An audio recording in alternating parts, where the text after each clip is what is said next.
कावन फूलवा फूलई मैया साझवा सबरवा हो कवन फूलवाना हो कवन फूलवाना फूलई ठीक दुपहरिया हो कवन फूलवाना फूलई ठीक दुपहरिया हो कवन फूलवाना बेला चमेली फूलई साझवा सबरवा हो कि अड़हुल फूलवाना हो कि अड़हुल फूलवाना फूलई ठीक दुपहरिया हो कि अड़हुल फूलवाना फूलई ठीक दुपहरिया हो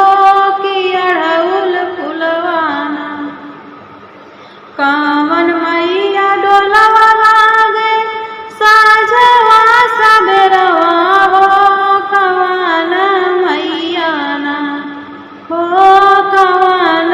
मैया ना लागे ठीक दुपहरिया हो कवन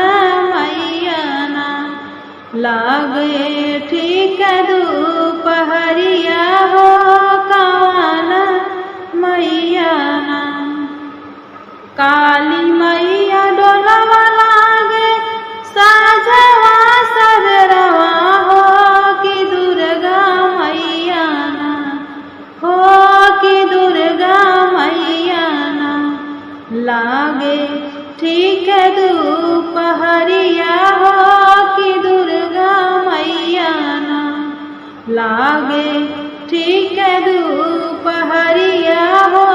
कि दुर्गा मैया ना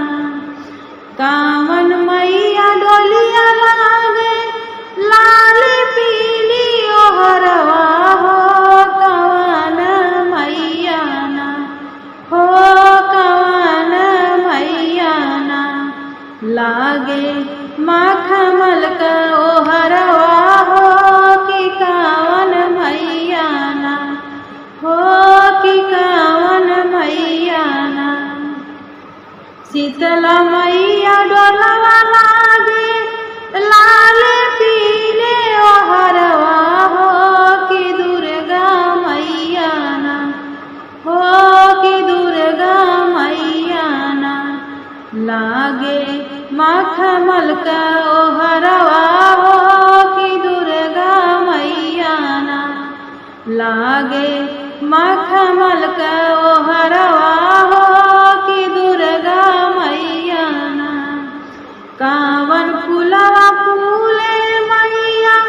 साझवा सबरवा